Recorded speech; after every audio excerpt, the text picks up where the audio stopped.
السلام عليكم ورحمة الله وبركاته. أهلا وسهلا كل مشاهدينا ومتابعينا في قناتنا أبطال البطولات. فيديو جديد النهاردة، عندنا أخبار مهمة وفي خبر حصري وخبر هيقلب الرياضة في مصر. خليكم معانا. يا 600 أهلا وسهلا، يا 600 مرحبا. 60 مليون جنيه عشان فتوح يجدد للزمالك.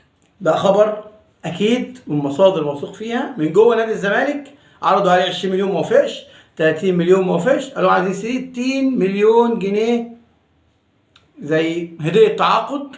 بعد كده هيكمل الموسم ويجدد موسم جديد، يعني على موسمين عايز 60 مليون. لا 35 رضي ولا 40 مليون على الموسمين رضي، عايز 60 مليون جنيه. ده اخر كلام عند فتوح. يا كده يا اما في حد تاني موجود، اهلي، بيراميدز، خليج. هيروح فين؟ الله اعلم. في مثل فلاح عندنا بيقول ايه؟ انا وابن عمي غريب. بلديه المحله عملت مشكله، طلبت انها تنقل ماتشاتها من غزل المحله توديها كفر الشيخ. ده الطبيعي بتاعنا.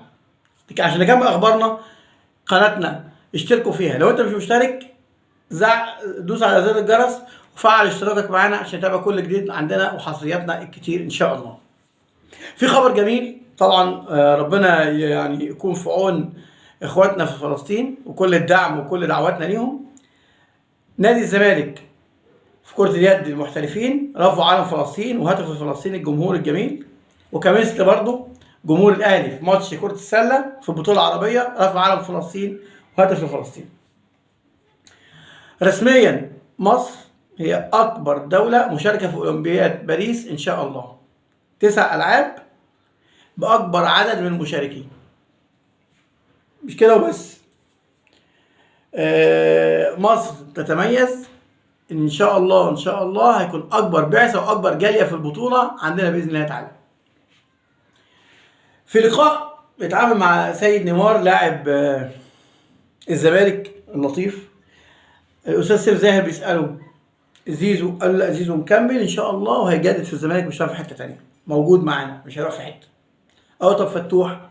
قالوا فتوح كان زي امام، بس امام كان بيحب الزمالك اكتر وكان بيهتف للزمالك، لكن اظن ان فتوح هيجدد عشان فتوح اعقل شويه، يعني في معناها هيشغل دماغه بالبلدي، مش عايزين نقول ايه يعني حاجه تانية. وقال كمان تصريح جميل جدا، قال ايه؟ قال وانا كنت محترف في تايلاند، جالي عروض من الاهلي بس انا ما خدتش الخطوه او قدرتش اخد الخطوه واروح هناك. ليه؟ الله اعلم. طبعا بما اننا بنتكلم عن اخبار نادي الزمالك، النهارده الحلقه النهارده فيها زمالك، عشان الصبح عملت لايف خفيف عن الاهلي او فيديو صغير كده اتكلمنا فيه عن الاهلي وغيابات الاهلي واكبر او موعد عوده لعيبه الاهلي.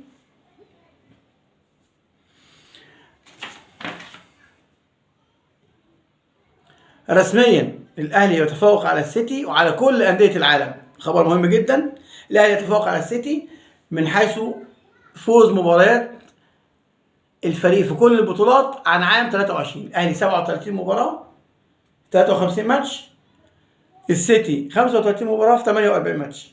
خايف ان السيتي اتغلب اكتر، يعني الاهلي ما اتغلبش السنه دي اصلا يعتبر غير هزيمه او 2، واحده من بيراميدز وواحده من اتحاد العاصمه. لكن لسه السيتي مغلوب ماتشين ورا بعض في البطوله، واحده في الدوري وواحده في الرابطه. ان شاء الله في خبر حصري وخطير مهم جدا، انتظرونا بعد الفاصل، رجع لكم على طول.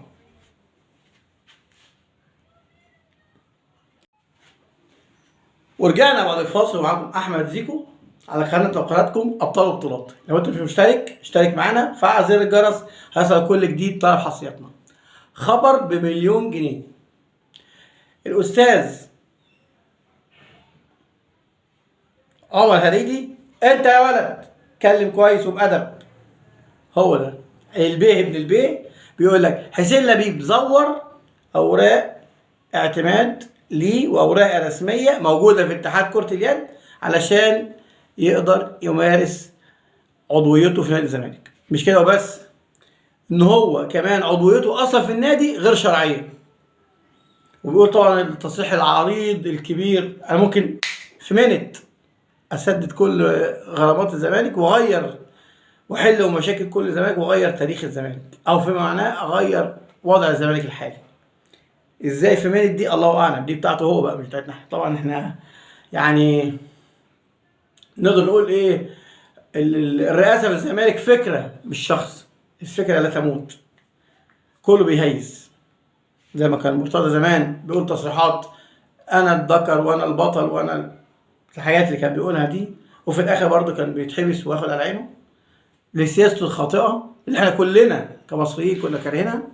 حسين لبيب قال لك انا هروح اجيب شريف واجيب بن شرقي واجيب طارق حامد واجيب عمر كمال واجيب محمد حمدي اللي هو اصلا عليه مشاكل اصلا مع الفريق. رد عليه عمر هنيدي قال لك انا جايب لك لعيب من مانشستر سيتي. هو كله بيزايد بقى. كده فاروق جعفر قال لك هنعمل حضانه. الست المترشحه مش فاكر اسمها ايه قالت لا انا هعمل قناه هعمل فيها مسلسلات وافلام. خلاص احنا كده الزمالك حل كل مشاكله يعني، بالحضانه والمش عارف ايه والشجر واللي يجيب اللعيبه من السيتي. طبعا ده كله كلام مش صحيح. خبر الكبير الجميل الخطير، عودة مستر اكس.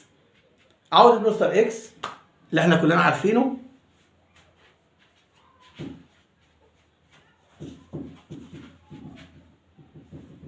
عودة مرتضى منصور يعود للظهور مرة أخرى بعد بوست خطير غريب على الفيسبوك.